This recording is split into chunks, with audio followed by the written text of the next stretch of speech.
दोस्तों, वीडियो शुरू करने से पहले कृपया आप मेरे चैनल को सब्सक्राइब जरूर करें और साथ में बेल आइकन को भी दबा दें ताकि मेरे नए वीडियो का नोटिफिकेशन आपको मिल जाए। और अगर वीडियो अच्छा लगे तो कृपया लाइक, कमेंट और शेयर जरूर कीजिए।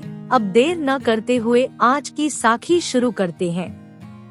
दोस्तों, आज की साखी श्री गुरु नानक देव जी और भाई मर्दाना की है। जब भाई मर्दाना ने गुरु जी की बात को मानने से इनकार किया, तब गुरु जी ने मर्दाने को कैसे समझा।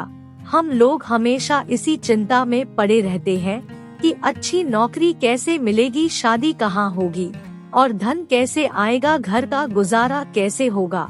इस तरह के सवालों का जवाब देते हुए श्री गुरु ग्रंथ साहिब में कहते हैं, माँ के पेट में जन्म के समय प्रभु ने हमारा 10 द्वारों वाला शरीर बना दिया, यानी 2 कान, 2 आँखें, 2 नसिकाएं, 1 गुदा, 1 लिंग और 1 मुख। फिर उसने खुराक देकर माँ के पेट की आग में वो हमारी रक्षा करता है।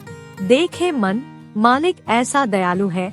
इसका मतलब ये है कि माँ की पेट की भीषण गर्मी में भी परमात्मा उस जीव का पालन पोषण करता है। कछुआ पानी में रहता है, उसके बच्चे बाहर रेत पर होते हैं।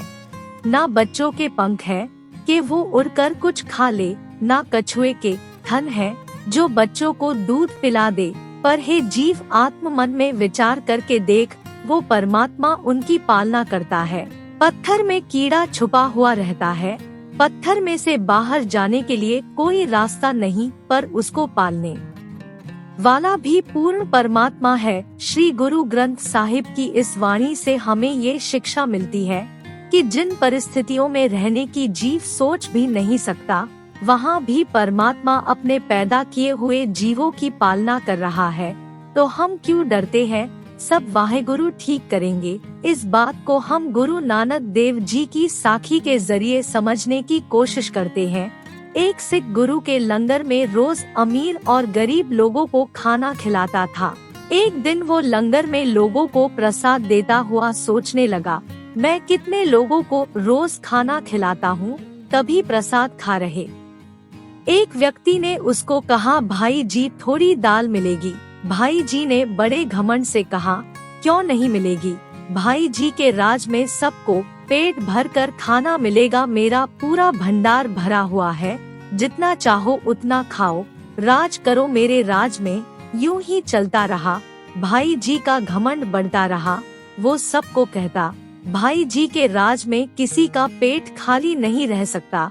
एक दिन वो सो रहा था, उसके सपने में गुरु नानक देव जी आए और बोले, आज एक जरूरी काम है, चलो मेरे साथ। गुरु नानक देव जी उसे एक बहुत ऊंचे पहाड़ पर ले गए। वो पहाड़ इतना ऊंचा था कि सांस लेने में भी मुश्किल हो रही थी। चारों ओर बर्फ ही बर्फ थी। ठंड के मारे भाई जी की जान निकली जा रही थी। उसने गुरु जी से कहा, गुरु जी ठंड के मारे बुरा हाल हो रहा है और सांस लेने में भी दिक्कत हो रही है। गुरु नानक देव जी ने कहा, घबराओ मत, तुम सामने वाली जमीन को खोदो। भाई जी गुरु जी के कहने पर गड्ढा खोदने लगे। थोड़ी देर में भाई जी ने गहरा गड्ढा खोद लिया। गड्ढे में एक बहुत बड़ा पत्थर था। गुरु नानक देव जी ने कहा, अब इस पत्थर को हटाओ। भाई जी ने पूरी जान लगाकर पत्थर को हटा दिया। गुरु जी ने कहा, तब गौर से देखो वहाँ पर क्या है। भाई जी देखकर हैरान रह गए कि इतनी दुर्गम जगह पर छोटी छोटी चींटियां गेहूं के दाने खा रही थी। गुरु जी ने उसे पूछा, क्या इन्हें भी तुम खाना खिलाते हो? इतने में भाई जी की नींद खुल गई और उसे एहसास हो गया कि उसे गुरु जी ये समझा कर गए हैं कि हम सबको खाना एक ही शक्ति देती है और वो है परमपिता परमेश्वर, उसके अलावा कोई और नहीं। मर्दाना फिर भी मानने को तैयार नहीं हुआ। तब गुरु जी ने उसे एक कथा सुनाई। किसी गांव में एक वैद्य जी रहते थे। वैद्य जी गांव के माने हुए वैद्य थे, जिनसे बहुत दूर दूर से लोग दवाइयाँ लेने आते थे। एक दिन गुरु नानक देव जी भाई बाला और मर्दाना के साथ उस गांव में पहुँचे। विश्राम करने के लिए गुरुजी भाई बाला और भाई मर्दाना एक वृक्ष के नीचे बैठ गए और कीर्तन करने लगे। गुरुजी बोले, हंसना कब है वो भी तय, रोना कब है वो भी तय, सुख की घड़ियां आएगी वो कौन सी घड़ी है वो भी तय, कौन कब पैदा होगा कब मरेगा सब कुछ पहले से लिखा जा चुका है। भाई बाला और भाई मर्दाना दोनों गुरु जी के उपदेश को बहुत गौर से सुन रहे थे। भाई बाला बहुत शांत स्वभाव के थे, परंतु मर्दाना गुरुजी से हर उपदेश की गहराई तक जानकारी लेना चाहता था। मर्दाने ने गुरुजी से पूछा, इंसान कब हंसेगा कब रोएगा, क्या ये पहले से ही तय है? गुरु नानक देव जी ने कहा, हाँ मर्दाने, सब पहले से ही तय है। इंसान की जिंदगी में कब सुख आएंगे कब दुख आएंगे, क्या ये भी पहले से ही तय है? गुरु जी ने कहा, हाँ ये भी पहले से ही तय है। हम कहाँ पैदा होंगे और कहाँ मरेंगे? मर्दाना ने कहा, गुरुजी क्या ये भी पहले से ही तय है? तो गुरु जी ने कहा, हाँ भाई ये सब कुछ पहले ही लिखा जा चुका है। गुरुजी अंतिम बात पूछना चाहता हूँ, आप कह रहे हैं दाने दाने पर लिखा है खाने वाले का नाम, क्या ये बात सही है? क्या इस खेत में जितने भी मक्का लगे हुए हैं उस पर ये लिखा हुआ है कि इसको कौन खाएगा?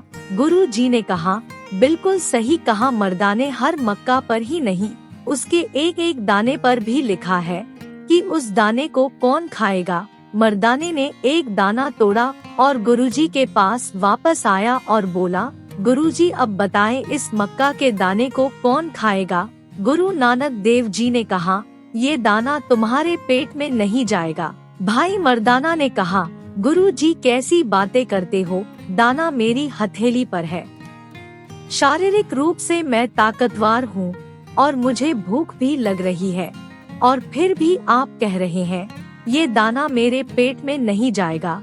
तुमने बिल्कुल सही सुना मर्दाना, ये दाना तुम्हारे पेट में नहीं जाएगा, ये कुदरत का फैसला है। मर्दाना ने तुरंत वो दाना अपने मुख में डाल लिया और बोला, गुरुजी आज तो मैंने कुदरत का नियम बदल दिया, दाना मेरे पेट में चला गया, लेकिन वो दाना मर्दाने के गले में फंस गया। मर्दाना बोला, गुरुजी मुझे सांस नहीं आ रही, क्या करूं? भाई बाला बोला, गुरुजी मर्दाना को लेकर जल्दी किसी वैद्य के पास चलते हैं।